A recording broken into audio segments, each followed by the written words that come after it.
In this video, we're going to focus on real numbers. What are real numbers? A real number is any number that can be placed on a number line. Another way to understand what a real number is to know what an imaginary number is. Real numbers are not imaginary numbers. So what are imaginary numbers? If you see an I next to a number, 5i, negative 3i, I, those are imaginary numbers. I is equal to the square root of negative 1. You can't plot the square root of negative 1 on a number line. It's just not going to work. So the square root of negative 4, that is an imaginary number. That's equal to 2i. The square root of negative 9, that's also imaginary. That's 3i. So these numbers are not real numbers. So any number that's not in this category, those are real numbers. So now let's focus on real numbers.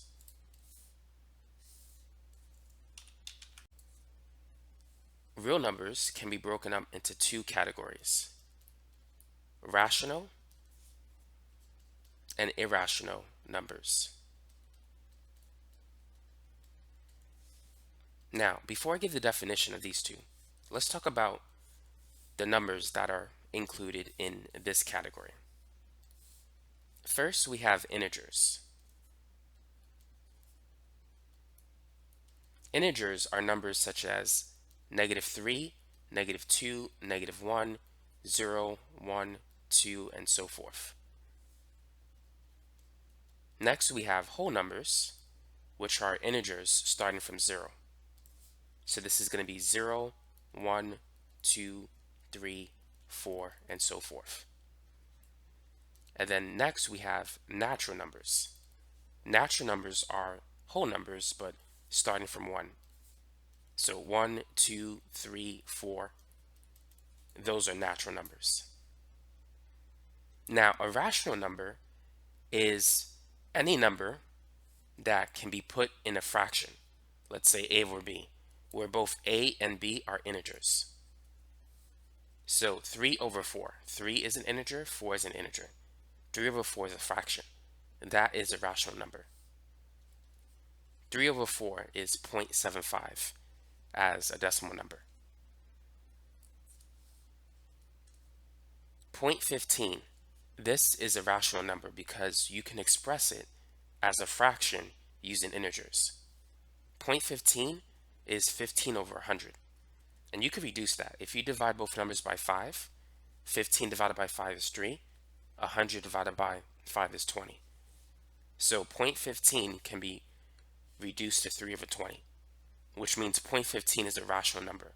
We can write it as a fraction of two integers. Now let's talk about why whole numbers, natural numbers, and integers are rational numbers. Remember, a rational number is any number that could be put as a fraction using two integers.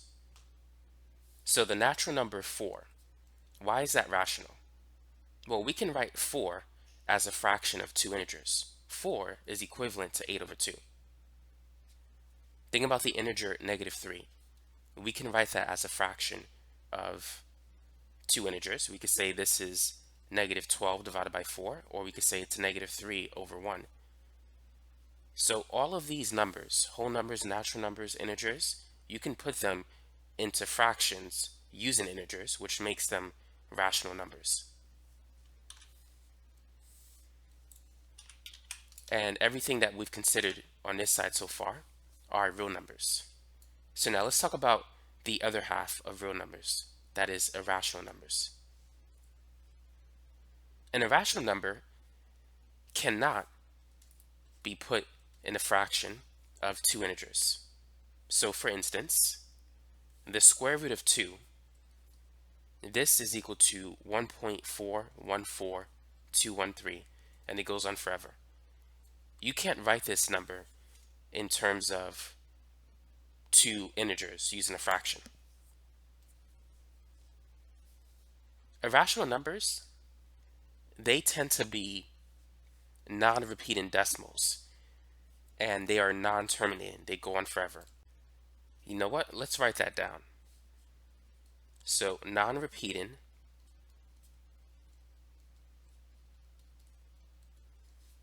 and non-terminating decimals. Another example of this is the number e. If you type in e in your calculator, you'll get 2.7182818, and this just keeps on going. So this is an irrational number. It's non-repeating, non-terminating. Next, we have the number pi. Pi is 3.1415926, and this goes on. That's non-repeating and non-terminating. So that's going to be an irrational number. You can't put pi in terms of, you can't write it as a fraction of two integers. So pi and the square root of 2, those are irrational numbers. But they're still real numbers though. You could plot it on a number line. By the way, for those of you who want to be notified whenever I release specialized content, feel free to join my email list at my website video-tutor.net. I'm going to post a link in the description section below this video, so feel free to take a look at that. Now, I do want to mention something regarding e because it does look like there's a portion that's repeating, the 1/8, the 2/8, and the 1/8. But when you write out this number, you'll see that in the long run, it's not repeating. It's 2.7182818, and then there's another 2/8 after that, and then it's 459045. So ultimately, it's not repeating, even though this part appears to be repeating. So e is an irrational number. Now, let's go back to rational numbers. 0.375. This is a non-repeating, but it's a terminating decimal. It doesn't go on forever. So non-repeating terminating decimals are irrational numbers, which are still real numbers. We can put this as a fraction. This is 375 over 1,000. And of course, you can reduce that fraction. Now, the next type of rational number are the ones that have a repeating decimal. It's repeating, but non-terminating. So I'll give you an example of that.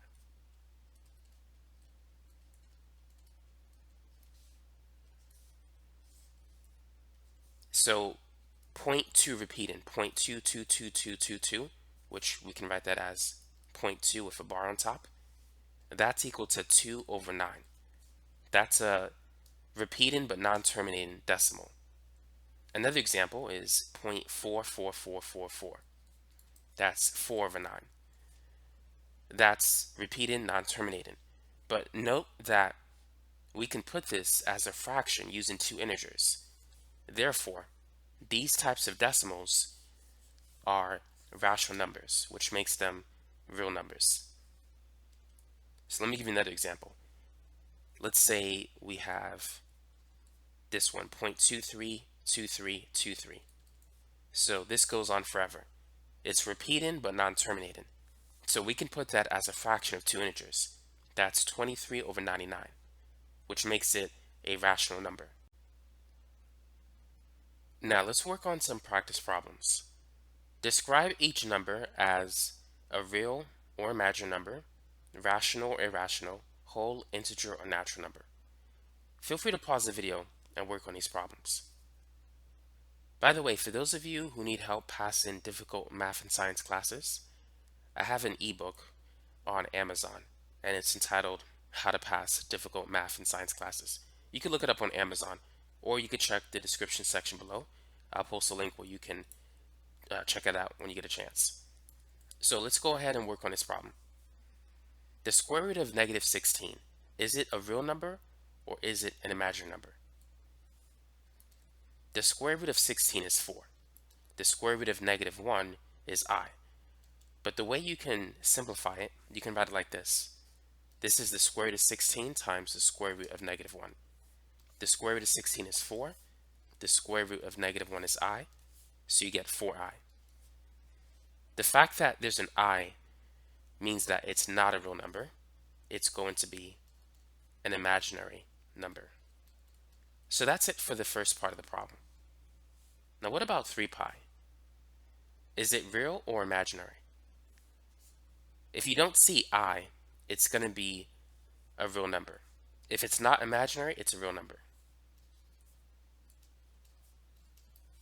Now we know that pi is a non-repeating, non-terminating decimal. So anytime you see pi, you know it's going to be irrational.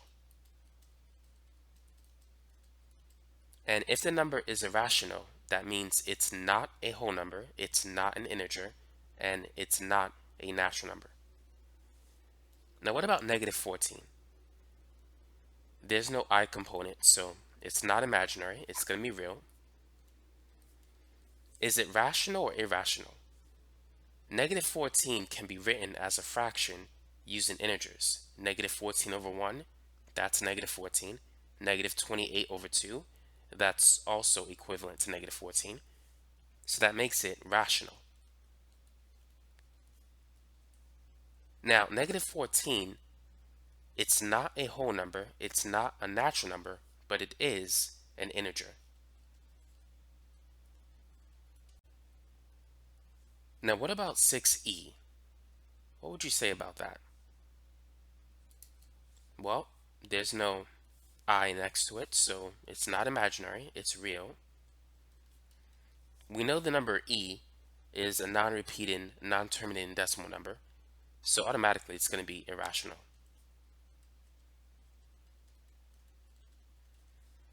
Now what about negative 7 over 4? We can plot that on a number line, so that's going to be a real number. It's already a fraction using 2 integers, so it's not irrational, but it's rational.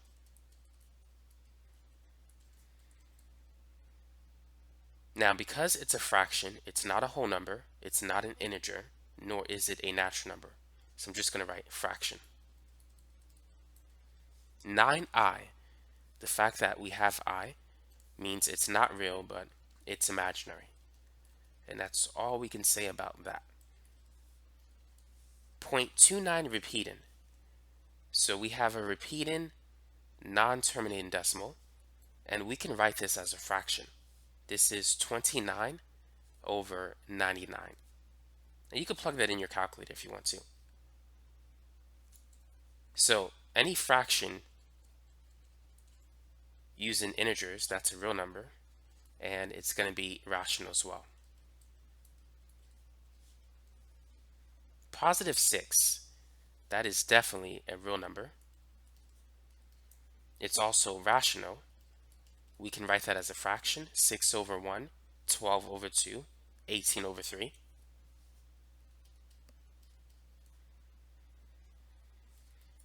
Now, positive 6 is an integer.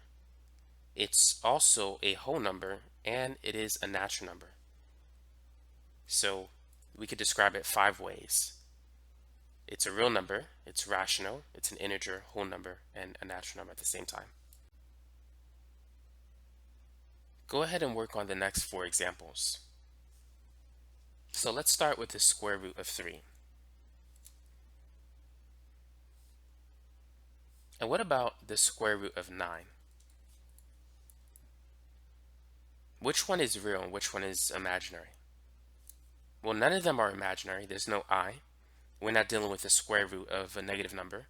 So both of these numbers are real.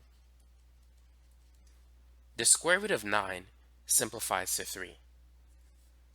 So that makes it rational. And because we're dealing with 3, that's an integer. It's a whole number, and it's also a natural number. Now what about the square root of 3?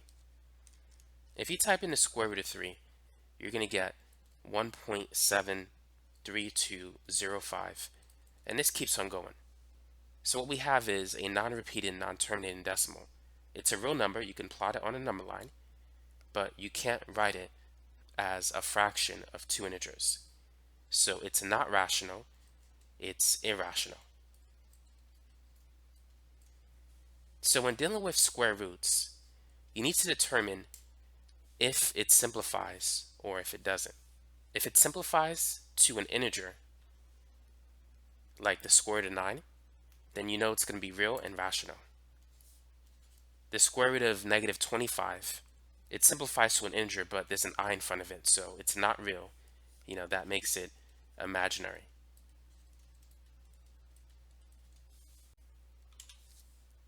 Now what about 0? 0 is a real number. You can plot it on a number line.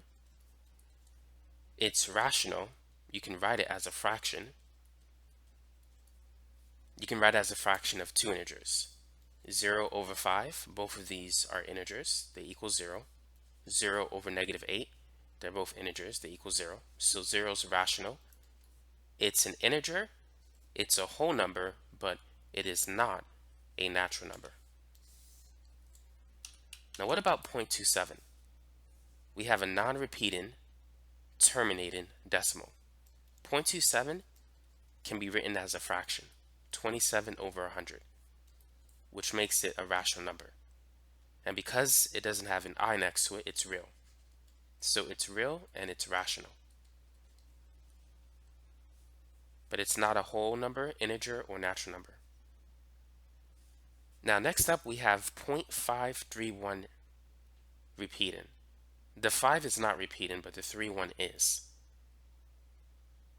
How would you describe this number? Well, we know it's a real number. We can plot it on a number line. But is it rational or irrational? Let's write it out, and let's see if we can put it as a fraction of two integers. So this is 0.53. Well, the 31 repeats, so it's going to be 31 and then 31, 31, 31, and so forth. How can we put that into a fraction? Well, we need to identify the repeating element, which appears to be 31. But in actuality, the repeating element is 13. I'm going to add another 3 here. So we're going to subtract this by the repeating element of 0.13. If you try to subtract it by 0.31, notice that the numbers don't match up.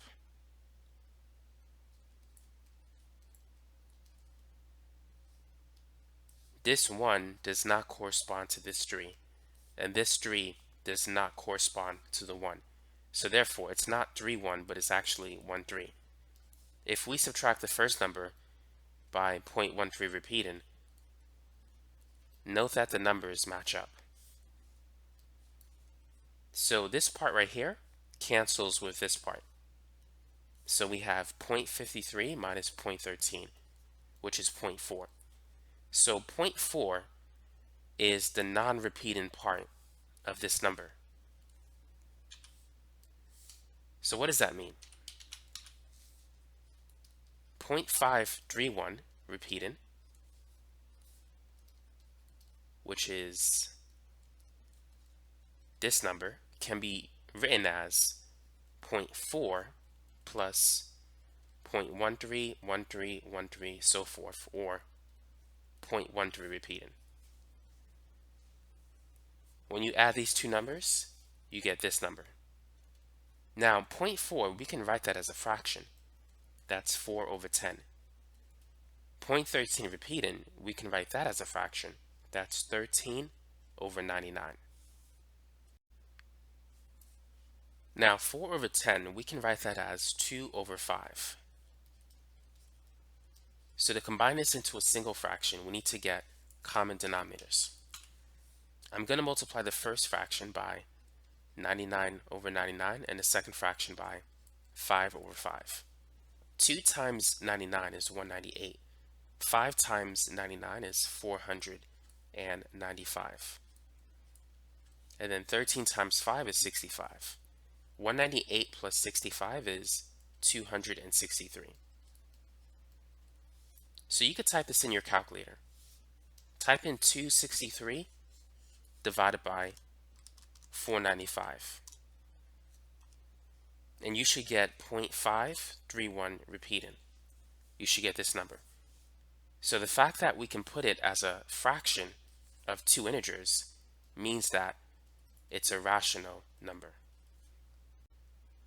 Now let's consider some examples with cube roots, given that we've considered a lot of examples with square roots.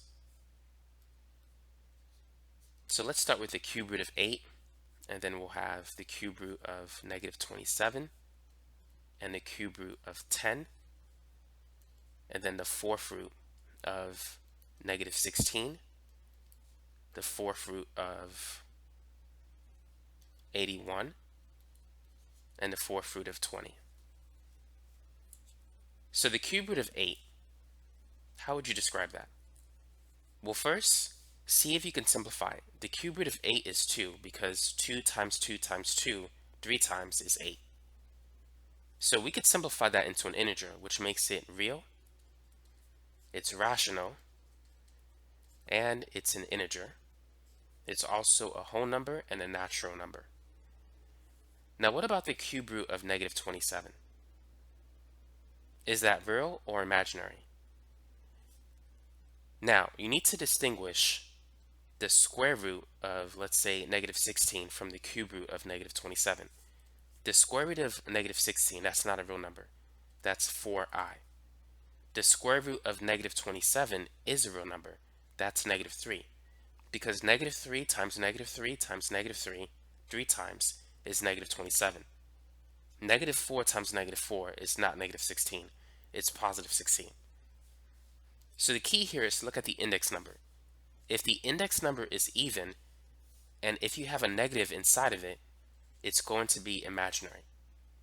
If the index number is odd, it can never be imaginary, regardless if it's positive or negative on the inside. So that's what I want you to gather from this section of the video. So we could simplify the cube root of -27 to -3. -3 is an integer, so that means this is going to be a real number, it's going to be rational, and an integer. It's not a whole number, it's not a natural number. Now what about the cube root of 10?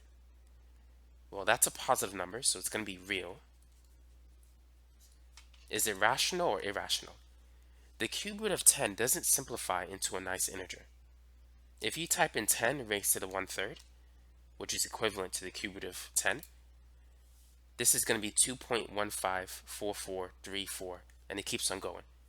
So this is going to be irrational. The fourth root of -16, this is, we can write this as the fourth root of 16 times the fourth root of -1. The fourth root of 16 is 2.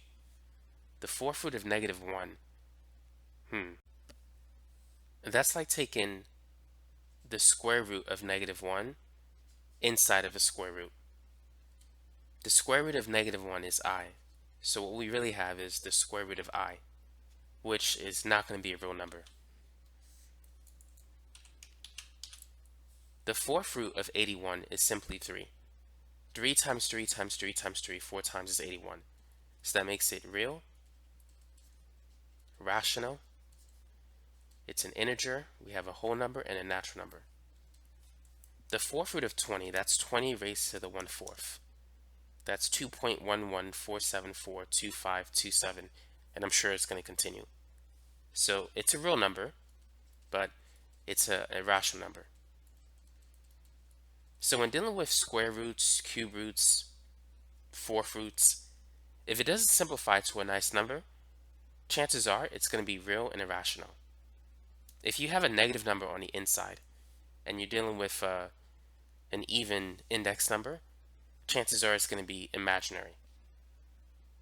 But if it simplifies to a nice number, then you know it's going to be real and rational. So that's it for this video. Hopefully it gave you a good introduction into real numbers, including imaginary numbers, whole numbers, integers, natural numbers, rational and irrational numbers. Thanks for watching.